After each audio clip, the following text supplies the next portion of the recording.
Olá, pessoal! E na semana passada, a gente fazer uma breve contextualização dos assuntos já abordados, nós vimos as duas primeiras letras do Penta, o planejamento e o escolher programação. Então, com o papelzinho que você já está aí do lado, já deixa tudo pronto aí para anotar mais os insights que você vai ter hoje com as nossas próximas abordagens. Todo o papelzinho anotado da semana passada, certamente você já fez aí a escolha da programação, que é para não botar os programas de violência, os assuntos de violência, já reviu seus grupos de WhatsApp, refazer esse tipo de comportamento, e do planejamento, aquela escrita mais laboriosa sobre tudo que tem que ser feito, tudo que você gostaria de fazer, contando a pontuação, para assim diminuir os momentos ali de angústia ou até de excesso de atividade. Também pode acontecer. Estamos na quarta semana, né? O tempo que vai passando, por isso que tem que ser feito, tem que agir. Se não começar, não acaba. Então, nesta quarta semana, a gente vai ver na primeira parte aqui da aula os neurotransmissores. Vamos falar um pouquinho de neurotransmissores, o que são, que a gente faz uma associação fácil muitas vezes com outros órgãos que avisam mais. Por exemplo, o estômago. Comeu, sentiu mal, vomita. Tem uma alergia alimentar, tira aquilo da comida, uma lactose que seja, uma intolerância, ou alguma comida outra que por uma acidez possa fazer pior, você consegue tirar e ver a melhora. Com os neurotransmissores isso também acontece. Só que não dá para ver, às vezes a gente não faz a conexão. Que dá para ver, dá. Só que tem uma observação, não é tão imediata quanto o estômago mostrando a sua rejeição a uma comida estragada, muitas vezes. Por isso que é bom a gente aprender como funciona, para lembrar de observar e identificar.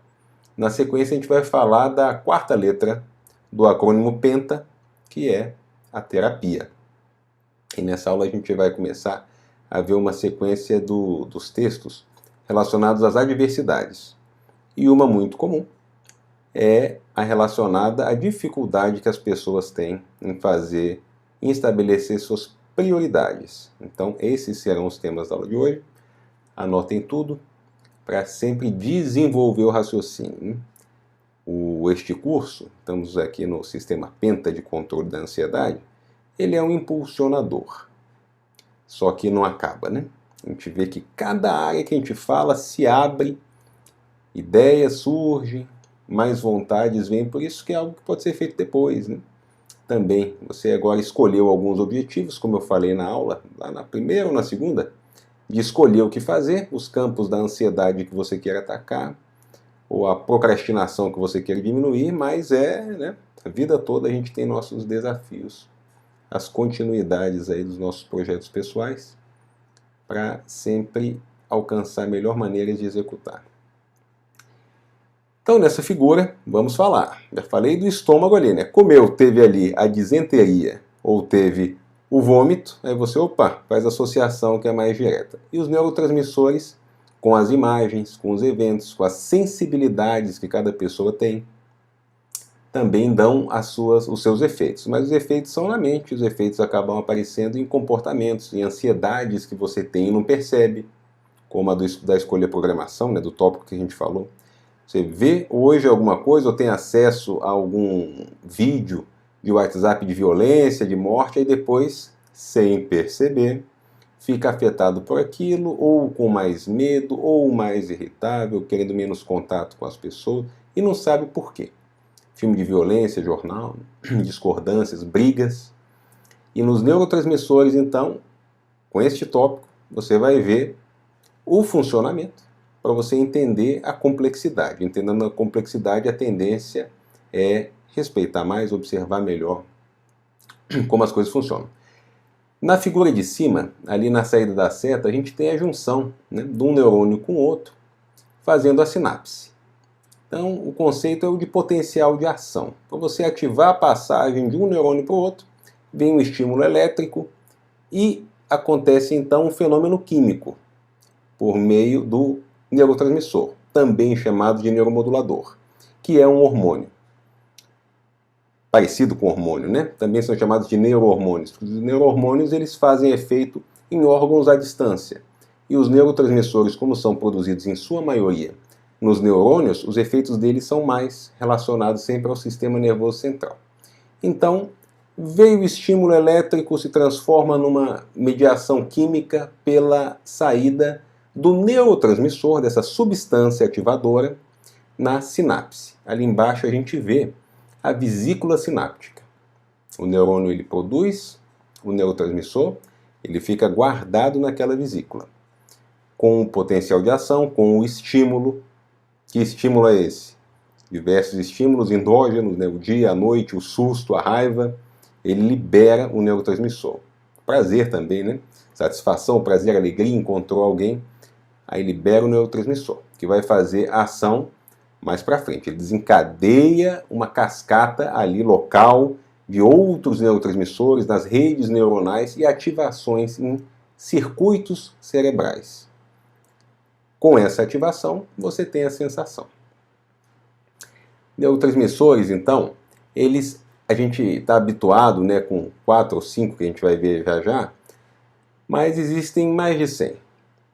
E o organismo, então, faz esse equilíbrio, muitas vezes, e é de uma complexidade que se a gente não souber o que vem por trás, se a gente não souber o que a gente observa, o que a gente pensa faz a influência, a gente vai ter mais dificuldade em alterar comportamentos. Sim, e só para complementar aqui a figura do que está exposto, cada neurotransmissor é um e há receptores diferentes. Tem neurotransmissores que são inibitórios, tem neurotransmissores que são ativadores. Então tem toda uma classificação, mas o importante é, para a nossa conceituação e entendimento aqui, que os receptores são diferentes e que substâncias diferentes também fazem ação parecida com a do neurotransmissor. Então, uso de álcool, uso de café, uso de drogas estimulantes, uma cocaína, faz ativar a maconha, THC, ele tem ali, o receptor é parecido com o receptor que a gente tem no sistema nosso canabinoide endógeno, e aí você tem efeitos desencadeados com as substâncias e, por sua vez, o seu corpo para de produzir algumas outras substâncias, né? Falando um pouco do sistema de dependência, que é o de cocaína, liberando dopamina, por exemplo. E aí seu corpo para de produzir algumas substâncias, o álcool acontece isso, tem o sistema GABAérgico envolvido, e você passa a precisar da substância para ficar no que seria o basal da quase normalidade, e aí a dependência, a tolerância, os processos descritos. Então, cadeia química aí está só para a gente ver que diversos, né? Os mais famosos são esses aí. Serotonina, conhecidíssima aí, né? Essa ficou talvez a mais famosa, a serotonina ligada ao prazer, né? Ela tem essa função em apetite, essa função em sono, então ela está ali, ó, envolvida no humor, bem-estar, satisfação, sono e apetite. No terceiro quadrado ali a gente já vê, ó, só rapidamente exercícios, né? Como estimular exercício, rir, cantar, hobbies. Endorfina, se fala da endorfina e da beta-endorfina. O endo é de interno, né? E o orfina aí é de morfina, de Morfeus, o deus do sono. Então a função, na verdade, não é de sono, a função é analgésica, né? Porque leva a sedação para esse sono. Então daí a origem da palavra. E as beta-endorfinas, elas são produzidas também com exercícios, né? Com atividades aí que envolvam satisfação e lá ali, ó, envolvida na euforia, prazer, controle da dor. A gente produz todos esses neurotransmissores, a gente tem uma produção que é natural, endógena. Nossos neurônios já fazem. Mas a farmacologia desenvolve outras formas, né, de fazer um uso que seja adequado, sensato, preferencialmente, né? Mas mesmo assim, né, medicações podem levar a confusões. Dopamina está ligada com prazer, motivação, iniciativa, controle motor, também liberada com exercícios e comemorações.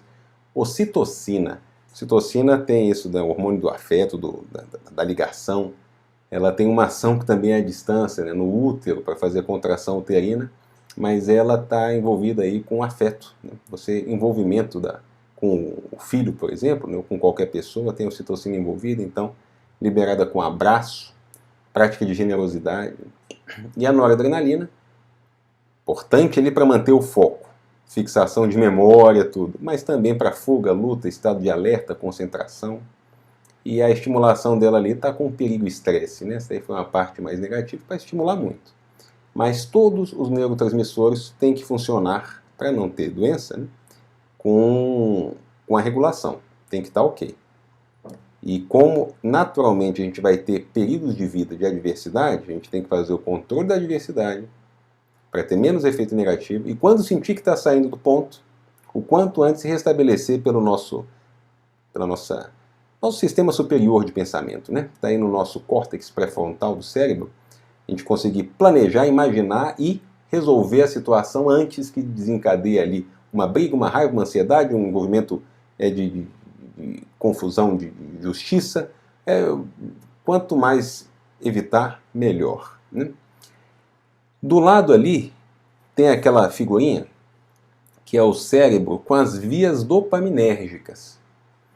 Porque a pessoa poderia pensar, olha, se a gente sabe como funcionam os neurotransmissores, é simples, você controla, né? Você toma via externa uma medicação e vai resolver aquilo. Mas toda essa explicação é para deixar claro que é complexa, né, o envolvimento. Você não tem como dosar neurotransmissores para fazer ali uma substituição. Falar, vamos botar mais um desses que vai resolver. As medicações, elas entram, mas elas não têm especificidade de agir também num lugar adequado. Ainda que isso fosse possível, na figurinha ali, olha quanto lugar que a dopamina faz efeito.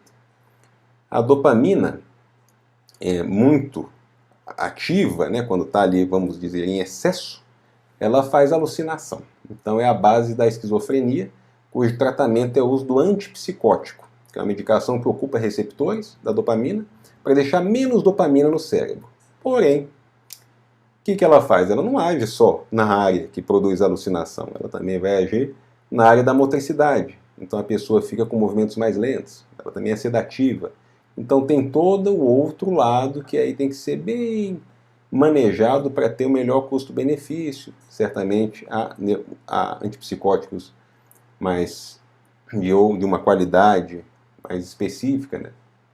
Mas ainda assim são vias diferentes e há uma dificuldade em ter uma especificidade de agir só daquele jeito. E outra, né? Se faltar dopamina, a gente falou, o excesso da dopamina, alucinação. Dá alegria, mas no excesso, alucinação. Auditiva, visual, né, sinestésica. E a falta da dopamina não vai dar esquizofrenia, vai dar o Parkinson, que aí vai dar tremor. Então tem distúrbio motor. Então é falta da dopamina. Então a regulação ela é intrincada, varia de tempo em tempo, daí a necessidade da gente se conhecer para ver as nossas vulnerabilidades, conhecer esses mecanismos para saber agir do jeito certo. A gente falou em circuitos cerebrais e esta figura mostra, primeiro à esquerda, a gente vê neurônio. Isso daí, essas imagens ficaram bastante divulgadas um tempo, mas a da esquerda, ali da vermelha, é a do corte de um cérebro de rato. Então, comunicação neuronal. E a da direita é uma imagem de simulação. Seria ali, né? O pessoal gosta de ver a semelhança, né? Fica bem romântica a coisa. Mas a da direita é o conglomerado ali, é uma simulação, uma imagem feita, não é uma imagem real, não é foto do universo. Então o amarelo ali, conglomerado de galáxias. E ali tem estrelas e matéria escura envolvida. Mas, né, nessa perspectiva, a gente vê que tem essa... É curioso, né? No mínimo é interessante ver que há aí essa semelhança, essa projeção. E os circuitos cerebrais, eles, a analogia, que é boa de ser usada, está ali, Congresso Nacional, e o gramado aqui na frente, e pequenininho ali a gente vê do lado um outro gramado onde as pessoas sempre andam. E onde elas sempre andam, falta grama. Fazendo associação com os circuitos neuronais, está ali o neurônio do lado, do rato, quando você usa sempre uma mesma via, seja por raiva, alguma privação que você sofra, a tendência é você continuar indo naquele mesmo caminho. Então as pessoas andam pelo mesmo caminho, que é um menor caminho na maioria das vezes, mas se você tem outra pessoa, você quer seguir, até você quer fazer um outro trajeto para ir para outro lugar, a sua tendência é também andar pelo caminho do barro, pelos que os outros já passaram. Há uma indução mais automática para isso. E isso dá esta percepção de tanto da nossa predisposição, depois de um tempo, a agir do mesmo jeito, e nossos circuitos também, né, vão ali ter ativação mais facilmente. É mais fácil fazer daquele jeito. Então, para um disparo de ansiedade, para um disparo de agressividade, de raiva, tá ali, o caminho já está feito. E como é que muda? Esperar a grama crescer. Né? Esperar a grama crescer é fazer aprendizagem, é desenvolver novos métodos, é conversa, é estratégia nova. Porque demora, né? A grama não vai crescer de um dia para o outro. Da mesma forma que para ficar daquele jeitinho, caminhozinho, também não foi de um dia para o outro, né? Foram pessoas e pessoas andando ali. Mas muito bem, mas aí a gente vai ter que mudar. A gente ainda está no N, né, de neurotransmissores. Aí a ideia é como que a gente faz uma ativação. Agora eu quero liberar do jeito certo a serotonina, a endorfina, dopamina, noradrenalina. E o que eu posso fazer? Medicação é uma forma, a gente já falou, né, menos específica. Né? Funciona, mas é menos específica. E o que importa por outros motivos também é pela praticidade aquilo que você pode fazer e que é uma via menos externa, né? Vai ter menos efeito colateral. Você tem diversas maneiras de estimular adequadamente uma série de neurotransmissores. Como? A gente viu naquele quadrinho, atividade física está em todas, né? Não só ela, mas tem o quarteto aí. Atividade física, meditação, orgasmos e risadas. Risadas ali, ó, convívio, você fazer comemoração, contato com os que você gosta, trabalho em casa, você vai rir, né? Desenvolver o afeto, citocina envolvida, né? Meditação tem esta melhora, inclusive relacionada a todos, né? Na verdade, ali, se a gente for ver o equilíbrio, mas ela tem aí a melhora do sistema imunológico. E a meditação eu já faço parênteses agora para falar que existe o estado de contemplação. O estado de contemplação é ver o verde de planta, o azul do céu. Vai para o parque. Só de andar, ficar tranquilinho, você já está num estado cerebral melhor, predispõe à liberação desses neurotransmissores de bem-estar e relaxamento. Atividade física. Atividade física ela tem particularidades, né? Atividade física aeróbica ela faz mais efeito. Aí tem variações, tem um estudo que fala que é 30 minutos mais de atividade física, né, por vez, para dar uma liberação de beta-endorfinas. Existem também, além da atividade física, você poderia também provocar com a própria acupuntura, com a estimulação por TENS, que é uma estimulação elétrica com sensorizinhos na pele. E isso dá para fazer em casa. Tem um equipamento que se compra facilmente com isso, que dá para fazer. E esse libera beta-endorfina também, né? Dá relaxamento, bem-estar. Mas na atividade física, a corrida pode ser aí muito menor. Né? Pode ser uma corrida de 12 minutos. Pode ser andar rápido. Só que uma particularidade para ter um maior efeito, uma maior liberação desses neurotransmissores de bem-estar, é que seja exaustiva a atividade. Então, tem que chegar cansado. Se está andando, passeando, pode adiantar para a contemplação, né? No quadrinho azul da meditação. Mas para ter a liberação intensa ali dos hormônios né, relacionados à atividade física é com cansaço. Então, andar muito rápido para ficar ofegante, correr para deitar cansado, aquela deitada cansada, ali você até sente naquela mesma hora, ou tomando banho depois, ali você sente liberação, que é o relaxamento, né, vindo. Muito provavelmente é por essa sensação que muitas pessoas viciam, né, em atividade física, para sentir no finalzinho a recompensa, que é esse prazer, né, da liberação. E claro, tá ali em vermelho a cor da paixão, orgasmos, sozinho ou acompanhado, né? Quanto melhor, quanto maior a qualidade do orgasmo, melhor a liberação de neurotransmissores e mais você vai ter o efeito de bem-estar, relaxamento, né? Sozinho ou acompanhado. Então, esses são aí os 4 elementos que você pode perseguir, colocar no seu quadrinho, anotar o que você vai fazer de diferente. Vamos ficar nesse slide mais um tempo para falar algo que é bastante importante, né? Sobre mudança de hábito. A gente está com o objetivo de mudar hábito. Só que não há magia para achar que basta você querer, que vai mudar a coisa, vai ficar permanentemente com uma outra situação só porque você pensou ou descobriu ou aprendeu que correr é bom, vai correr todo dia. Não é assim que funciona, senão não ia ter médico que fuma, nutricionista que come errado, educador físico, né, gordo, essas incoerências. Não é, porque está envolvido. Não é saber só racionalmente. Tem que entender como funciona o processo de motivação.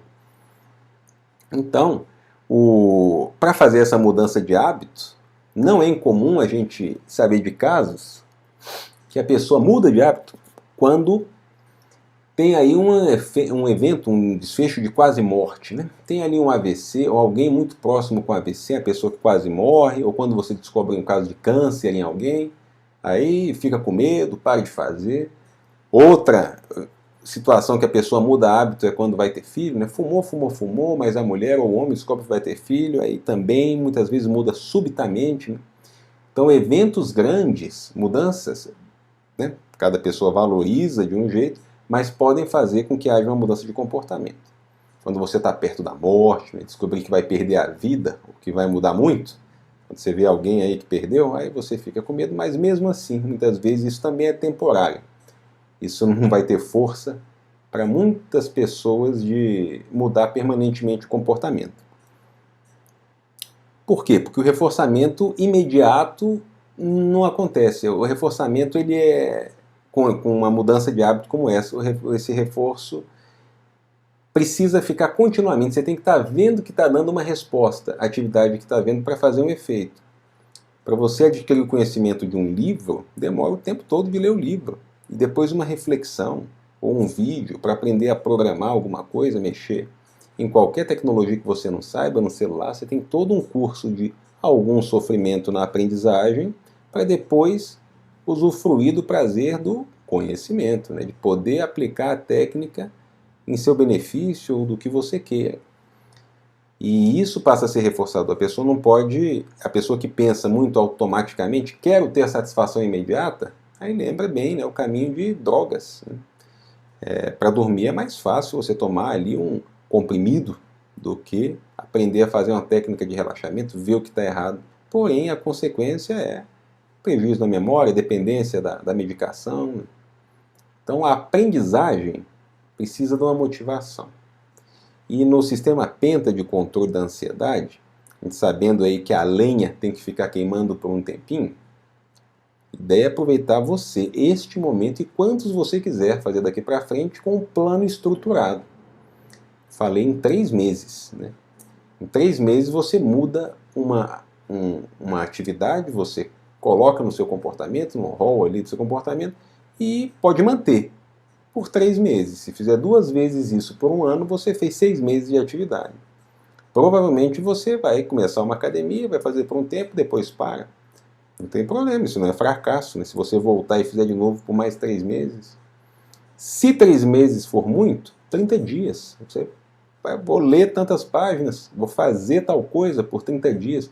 Vou aprender, fracionando, né, a tarefa, vou aprender como é que mexe no Spotify, no WhatsApp, para quem é mais velho, que não sabe, alguma coisa que não sabe fazer, qualquer programa, né, pode ser programa envolvido com trabalho, Não precisa ser programa de edição, naturalmente, né? Até no controle remoto da televisão pode ser um desafio. E a pessoa se programa para fazer, olha, vou empregar tantos dias para fazer isso. Vou fazer essa atividade 3 dias andando 2 quilômetros. Cumpre os 3 dias, tica, e você cumpriu aquele objetivo. Vai fazer mais 3 dias. Então, a lenha estando aquecida, dá motivação, você vai conseguir executar mais vezes. Então, em 30 dias, divide seu quadradinho para fazer a coisa ali. Para instituir. Naquele tempo você melhorou. Isso mostra que você, né, tem a capacidade de fazer mudança. Algumas mudanças exigem mais esforço, são mais elaboradas. Você não vê uma resposta imediata, você não vai ter um reforçamento. Por isso que a tendência, se você não souber que isso acontece, é desistir e não voltar mais naquilo. Mas a capacidade de aprendizagem está aí. Cada um tem sua história passada, suas facilidades para alguma coisa. Se você tiver vontade, a tendência é você ter sucesso se você não colocar metas absurdas, né?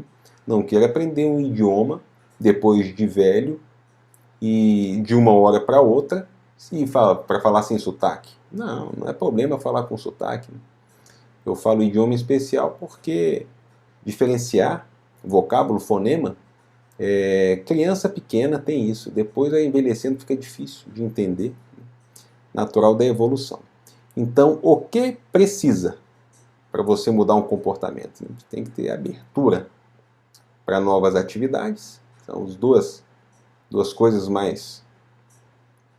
duas chaves aí, né, para você conseguir o sucesso, né? Abertura para novas atividades e vontade para repetir, sabendo que você não vai ter um prêmio imediato. Se tiver a ganância também da meta perfeita, eu vou agora pro resto da minha vida, né, tô motivado, vou qualquer coisa, né, finalizar, começar e acabar um curso, vou virar, não é halterofilista, como é que é o nome? Fisiculturista, de uma hora para outra. Olha, calma, né? Se botar bem estruturado o plano, vai dar certo.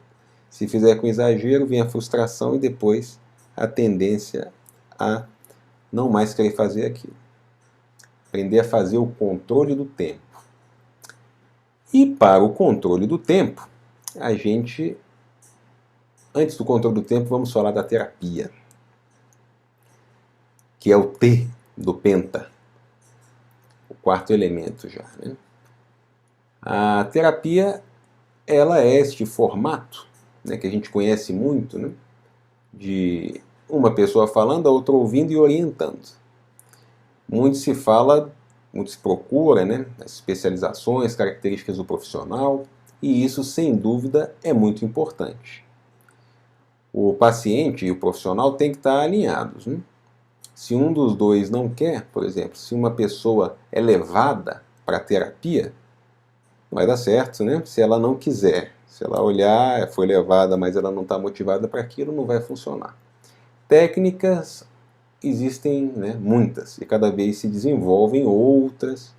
Estudos científicos há para várias dessas técnicas, cada qual tem uma predileção, tanto paciente quanto profissional. Eu tenho, naturalmente, minha predileção voltada para a terapia cognitivo-comportamental, que é a que tem mais estudo, a que é mais fácil, que não precisa de elucubração que seja muito variável de uma pessoa para outra. Se tiver ali um empenho, foi em 2 profissionais semelhantes, né, você vai ver que as estratégias são parecidas, são as mesmas. Elas condicionam envolvendo ali o cognitivo, ou seja, desfazer um pensamento errôneo que você tenha, de uma atividade, se sujeitar à exposição, a outras técnicas, né?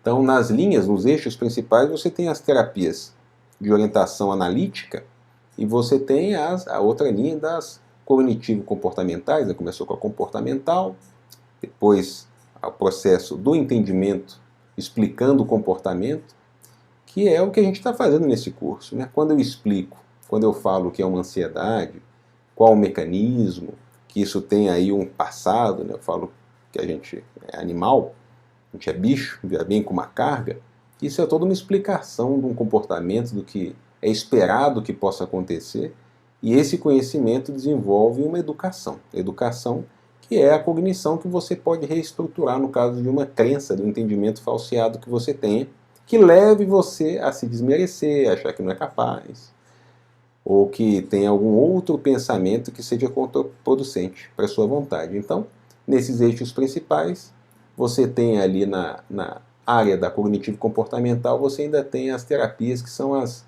focadas também agora, né, com uma orientação de uso de técnicas mindfulness, que é a terceira onda na classificação. Mas eu não tenho terapia, não quero fazer, não dei certo com um psicólogo, com um psiquiatra que fazia terapia. Vai para outro, você vai 2 vezes, 3. Se não houver ali um entendimento, uma conexão com os modelos do profissional, não necessariamente é culpa do profissional, é culpa sua. Tem que ter ali uma sinergia, isso que é imprescindível. Então, quando você for, tem que ir receptivo para fazer fazer funcionar, né? Tem que ter aí uma vontade pessoal sua, tem que estar animado para fazer isso. E o coach, né? O coach, ele ficou muito, né, divulgado aí nos últimos tempos, né? A tradução de coach é treinador.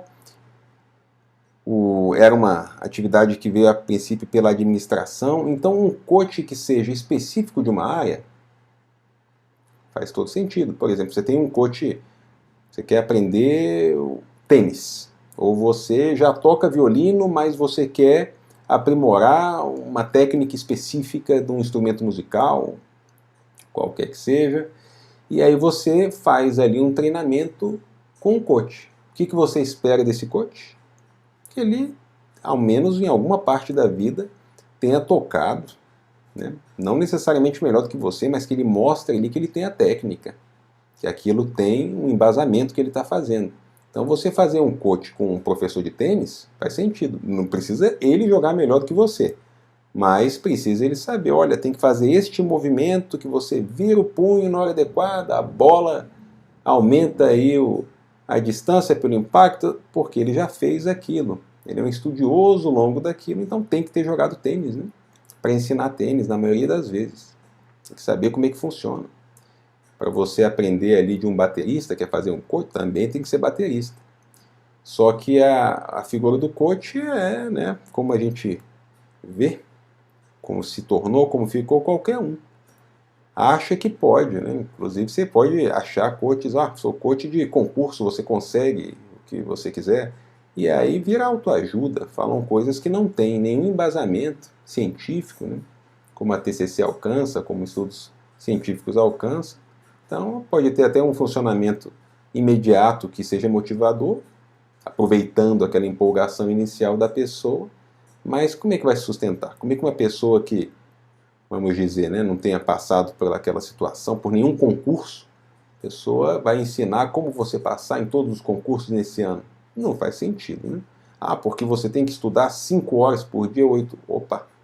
Como você funciona, né? Tem que ver baseado, tem que entender a pessoa. Há estratégias, há métodos, claro, há como copiar um método, mas tem que observar, né, quem é a pessoa que está fazendo, qual o histórico dela. O coach, se ele for um pouco menos, né,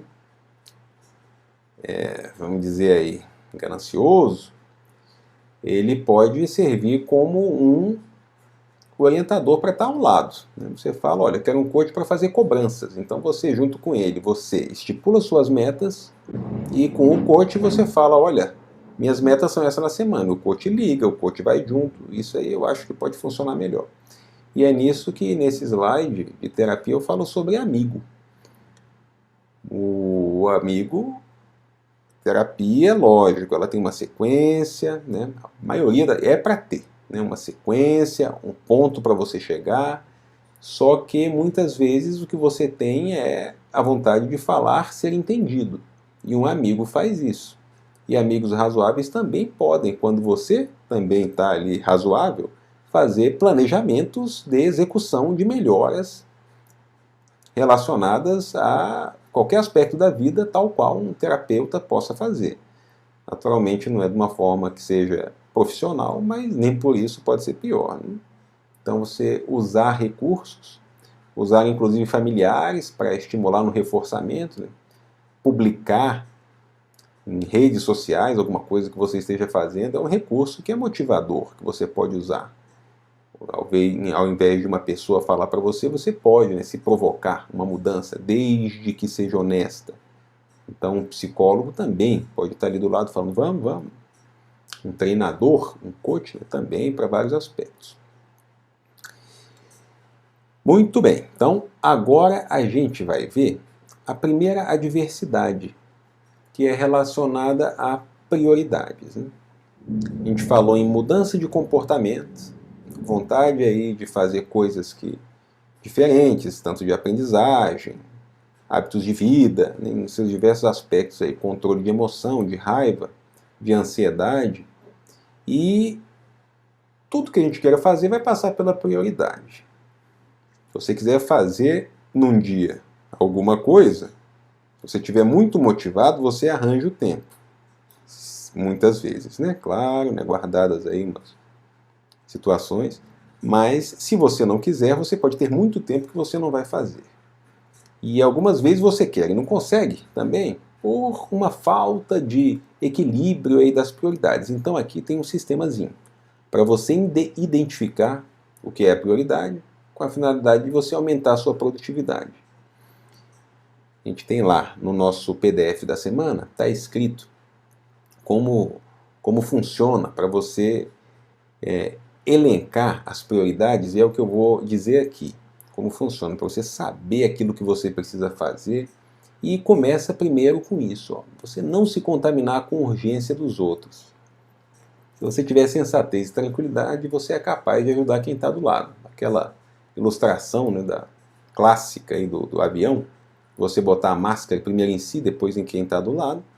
Olha, você não vai conseguir fazer a coisa se você estiver desregulado, né? Se você estiver desmaiado, você não vai botar a máscara em quem está do lado. Então você não vai conseguir produzir bem se você estiver contaminado com urgências dos outros. Pelo contrário, você vai ficar inibido na sua potencialidade. Para se não contaminar com a urgência dos outros, regra geral, você faça o seguinte, atente para esses 3 pontos. Ó.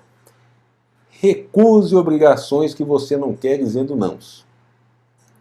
Aí você pensa, mas se eu disser não, claro que tem situações que você é meio que, né? Se está pago para fazer aquilo, você tem que fazer, né?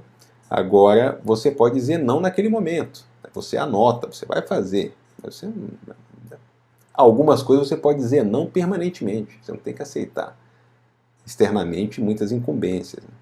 Há pessoas que se aproveitam de outras que têm dificuldade de dizer não para jogar as prioridades delas para outras pessoas, né? Usam ali de uma sedução e obriga a outra pessoa a fazer, a outra tem uma personalidade que seja mais recatada ou dependente, e acaba que a ideia é você, então, não se contaminar com os outros, com a influência alheia, e recusar obrigações que não quer dizendo não.